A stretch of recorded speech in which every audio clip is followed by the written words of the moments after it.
let me just say I'm really excited to be here with my leaders, the chair of appropriations in the House. And I said last week that we want to talk about what we could do as it relates to the deficit, not the structural deficit, because there's a difference, and I hope everybody gets it and understands what a structural deficit is and a deficit.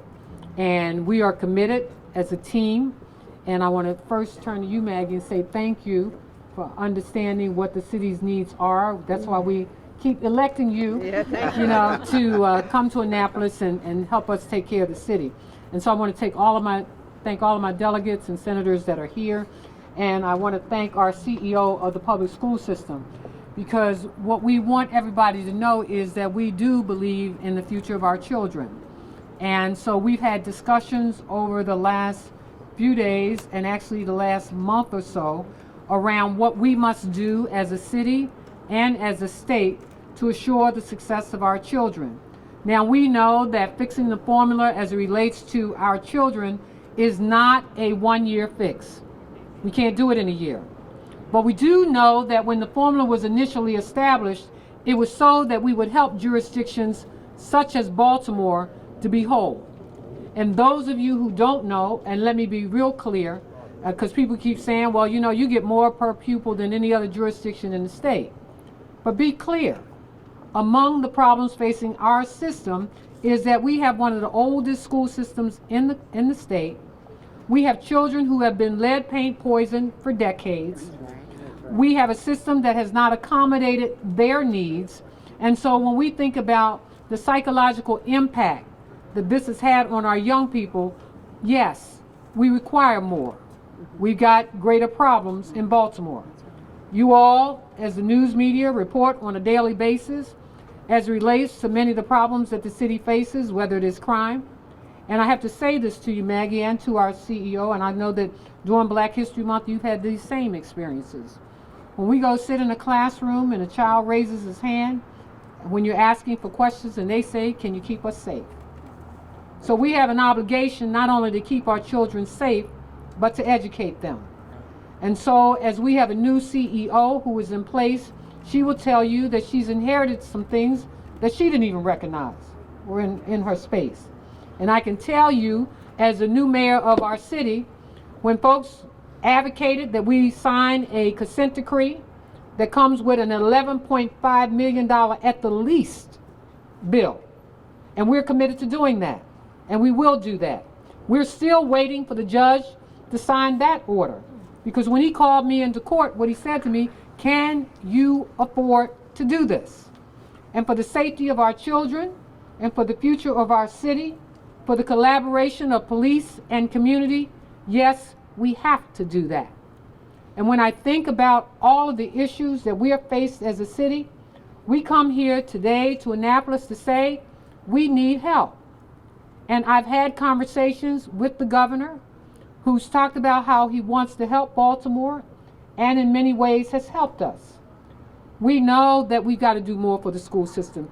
And Maggie, I want to thank you, because when you heard me, when I said let us all come together and figure out how do we make sure that our children have what they need. And so you working with us, working with the school system, has said, here's what we need here, here's what we need for the city, and we're committed to doing everything that you ask. Thank you. But we also know that we've not heard yet what the governor's commitment is going to be.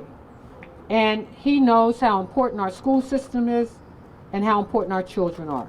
So I was going to turn it over to you, Maggie, if you want to share some words, and then our CEO. Thank you. Just let me in. I'm letting you in. The mayor, first of all, thank you, and thank you for my colleagues, all of whom are here in support of our school, and most importantly, in support of our kids. But the other night at the rally, I wanted to tell a little story, and I didn't. I've got to tell the story. I sit on the Kerwin Commission, which is the commission that's looking at how we are going to adequately fund our schools in the future. And as you know, that commission is the second commission, the first one, Thornton, that got a great infusion of money into our city schools for our children. But this this Kerwin Commission, we spent several weeks looking at other systems where students are performing better than the students in our country. Other countries that are beginning to outperform us, and watching our own country have school systems that are beginning to fail our students in math and in reading. And it gets uncomfortable when you start listening to that, because actually Maryland does better than most states. Maryland is at the top, so we're proud of that, but it gets uncomfortable. And finally the questions come, well, how can you compare us to Singapore, for goodness sakes? Or how can you compare us to Australia? How can you compare us to anyone? And finally, the researcher looked at us straight in the eye and said, you know, you're right. It is comparing apples to oranges, because most of the countries that are succeeding in education don't allow their families and children to grow up in poverty. I want to repeat that, because that penetrated me in a way. I know this. I'm from Baltimore. I was a teacher. I got it. But when she said most countries do not allow their families, particularly their children, to grow up in poverty. So you want to know why we get more dollars than other counties, or that Wycomico does, or Somerset, or Allegheny, or Garrett, or Prince George's? It's because it's the price of poverty. The price of poverty.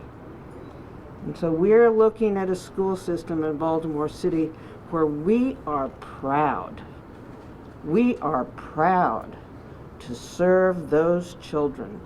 50% of the young people in this state that are growing up in poverty live in Baltimore City, and we are proud to put our arms around them, and we are proud to make them safe, and we are proud to educate them, because we know that the only way out of that condition is education. Absolutely. That's right. Education, Absolutely. only way out. Absolutely. So we're devoted to them, all right?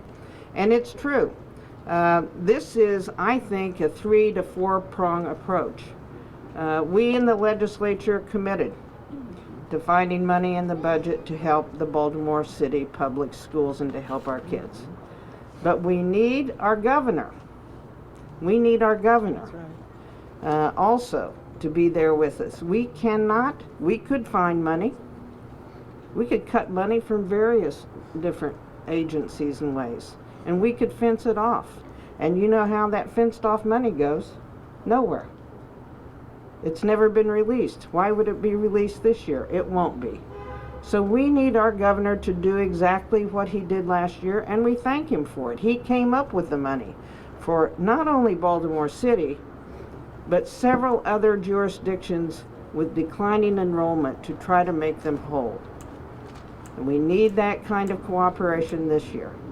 In addition, those of us in the legislature are going to be looking at other ways that we can help out through the budget to close the gap for our school system.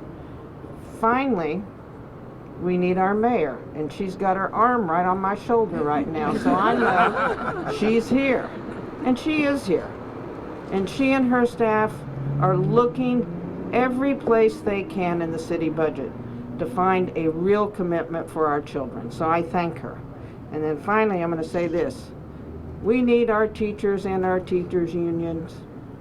We need you to join in this effort. This is a structural deficit. It's a deficit that we need to have some relief for the next few years till we get to Kerwin. All right? And then after Kerwin, Baltimore City, as the mayor has stated, needs to continue to make that commitment to its children in the schools. So I thank you. I thank all of you for being here and being so interested in Baltimore's kids. I want the CEO to speak, but let me just say, and I emphasize again, our commitment will not be a one-year commitment, because we know that even fixing this formula is 2 to 3 years. And so the city's commitment is over a 3-year period. Go ahead. Go ahead. Well, good afternoon. I just want to thank the mayor. I want to thank Senator McIntosh, the entire delegation, families, advocates, everyone who really is rallying around the young people in Baltimore City. I just want to reiterate and say that we all knew from the beginning, and I say frequently, that the mayor's second day in office, her first meeting early in the morning, I think it was 8 o'clock, Mayor, and her second day in office was really briefing her on the situation, and she did not balk, she did not back away from it, and she has been working with us very closely in support. She has said from the beginning that she is a mayor for Baltimore City's children, and we are really encouraged by the partnership and the collaboration, I think, represented here today. I just want to thank her, the city staff, the legislature, as well as the governor's team, who really have had open doors, open conversations, and I am incredibly hopeful that as we address this structural gap, and I was glad that the mayor referenced it, that this is a 3-year challenge. We are looking for the bridge to the Kerwin. That this really is about how do we support our young people, our system, until we can get to Kerwin, until Kerwin can take root. And I think what I am encouraged most by is the commitment that we see here today. It is a long road, right? It's not going to happen overnight, but I think with the kind of commitment represented here, we are very, very hopeful. We know that the commitments are in play, that they're coming. The mayor, I know, has been working tirelessly in a real challenging budget situation overall, both at the state level. The same is true for the delegates that you see here today. But we all know, and I've said before and I will say again, that the commitment to our young people will and needs to be backed up by our investment in them. And I think what you see today is a real commitment for that investment to be tangible and for that investment to be part of a collaborative approach, which is what's represented here. So I just want to say thank you to everyone who is working, particularly the mayor, Senator McIntosh, others from the city delegation, all of you who have really been supportive in this effort. And just to reiterate that structural means just that. It means structural, and it means not just a 1-year response, but this has to be a collective commitment to, over the long term, ensure the viability not only of our schools, but of our city through the young people of Baltimore. So thank you. Thank you. Okay. All right. That's it. Thank you. Is that a wrap? Yes. Dollar amounts that the city is going to commit, that you want the state to commit. That's one thing we haven't heard today. We've heard the school system needs to. Well, they're in negotiations, so what the school system has asked us to do is to step back and wait till the negotiations are completed and then to reveal the total amount. We're waiting on the governor. And just so negotiations with the government. Right. Okay. Thank you. Mayor, did you meet? Those are going on. Mayor, did you meet with the governor today? No, I'm here. I'm standing right here. Or did you talk with them? I talk to the governor all the time. I mean, over this weekend. I know. I talk to his folks over the weekend. Hey, Kiefer. Thank you. I think we have to hear something within 2.5 weeks. Right. Yeah. When the budget moves across and we go into conference committee, I guess that's 3 weeks. That's the deadline for us. I said it. Thank you.